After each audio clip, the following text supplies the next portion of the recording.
ಸಮಸ್ತ ಕನ್ನಡಿಗರಿಗೆ ನಮಸ್ಕಾರ. ನೀವು ನೋಡ್ತಾ ಇದ್ದೀರಾ ಬಿಪಿ ನ್ಯೂಸ್ ಕನ್ನಡ. ನಾನು ಭುವನ. ಭಾರತದೊಂದಿಗಿನ ಮುಕ್ತ ವ್ಯಾಪಾರಕ್ಕೆ ಯುರೋಪ್ ಸಹಿ ಹಾಕಿದೆ. ಆದ್ರೆ ಈ ಒಪ್ಪಂದ ಸಹಿಸದಂತಹ ಅಮೆರಿಕ, ಯುರೋಪಿನ ನಾಯಕರು ಉಕ್ರೇನ್ ಯುದ್ಧದ ನಿಲುವನ್ನ ದುರ್ಬಲಗೊಳಿಸ್ತಾ ಇದ್ದಾರೆ ಅಂತ ಯುಎಸ್ ಆರೋಪ ಮಾಡ್ತಿದೆ. ಈ ಕುರಿತು ಒಂದು ವಿಶೇಷ ವರದಿ ಇಲ್ಲಿದೆ. ಅಮೆರಿಕದ ಸಾರ್ಟ್ ಬೆಸೆಂಟ್ ಭಾರತದೊಂದಿಗೆ ಯುರೋಪ್ ಹೊಸದಾಗಿ ಸಹಿ ಹಾಕಿದಂತ ಮುಕ್ತ ವ್ಯಾಪಾರ ಒಪ್ಪಂದವನ್ನ ಟೀಕಿಸಿದ್ದಾರೆ. ಯುರೋಪವನ್ನ ನಾಯಕರು ಭೌಗೋಳಿಕ ರಾಜ್ಯಕ್ಕೆ ಮತ್ತು ಇಂಧನ ಭದ್ರತೆಗಿಂತ ಆರ್ಥಿಕ ಹಿತಾಸಕ್ತಿಗಳಿಗೆ ಆದ್ಯತೆ ನೀಡುವ ಮೂಲಕ ಉಕ್ರೇನ್ ಯುದ್ಧದ ಬಗ್ಗೆ ತಮ್ಮದೇ ಆದ ನಿಲುವನ್ನ ದುರ್ಬಲಗೊಳಿಸ್ತಾ ಇದೆ ಅಂತ ಆರೋಪವನ್ನ ಮಾಡ್ತಾ ಇದ್ದಾರೆ. ಯುಎಸ್ ವ್ಯಾಪಕ ಸಂದರ್ಶನದಲ್ಲಿ ಯುಎಸ್ ಖಜಾನೆ ಕಾರ್ಯದರ್ಶಿ ಸ್ಕಾಟ್ ಬೆಸೆಂಟ್ ಮಾತನಾಡಿ, ಐತಿಹಾಸಿಕ ಯುರೋಪ್ ಭಾರತ ವ್ಯಾಪಾರ ಒಪ್ಪಂದಕ್ಕೆ ಪ್ರತಿಕ್ರಿಯಿಸಿ ದೇಶಗಳು ತಮ್ಮದೇ ಆದಂತಹ ಆರ್ಥಿಕ ಹಿತಾಸಕ್ತಿಗಳನ್ನ ಮುಂದುವರಿಸಲು ಮುಕ್ತವಾಗಿದ್ದಾರೆ.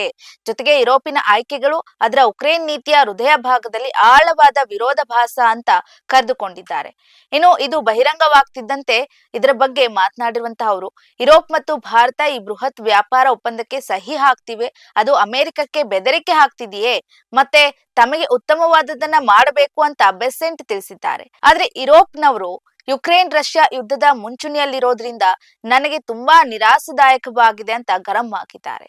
ಯುರೋಪಿಯನ್ ದೇಶಗಳು ಅವರು ಸಾರ್ವಜನಿಕವಾಗಿ ಖಂಡಿಸುವಂತ ಸಂಘರ್ಷಕ್ಕೆ ಪರೋಕ್ಷವಾಗಿ ಹಣಕಾಸು ಒದಗಿಸ್ತಾ ಇದೆ ಅಂತ ಆರೋಪ ಮಾಡ್ತಾ ಇರುವಂತದ್ದು. ಜೊತೆಗೆ ರಷ್ಯಾ ಉಕ್ರೇನ್ ಮೇಲೆ ಆಕ್ರಮಣ ಮಾಡಿದ ನಂತರ ಪಾಶ್ಚಿಮಾತ್ಯ ನಿರ್ಬಂಧಗಳನ್ನ ಹೇರಿದ ನಂತರ ಭಾರತವು ರಿಯಾಯಿತಿ ರಷ್ಯಾದ ಕಚ್ಚಾ ತೈಲದ ಖರೀದಿಯನ್ನ ಗಮನಾರ್ಹವಾಗಿ ಹೆಚ್ಚಿಸ್ತಾ ಇದೆ.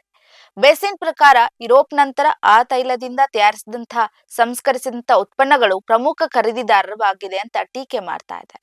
ಇದಾಗಿತ್ತು ಇವತ್ತಿನ ಸುದ್ದಿ ವಿಶೇಷ. ಸಮಗ್ರ ಸುದ್ದಿಗಳಿಗಾಗಿ ಸದಾ ಗಮನಿಸಿ ಬಿಪಿ ನ್ಯೂಸ್ ಕನ್ನಡ. ಇದು ಕನ್ನಡಿಗರ ಪ್ರತಿಧ್ವನಿ.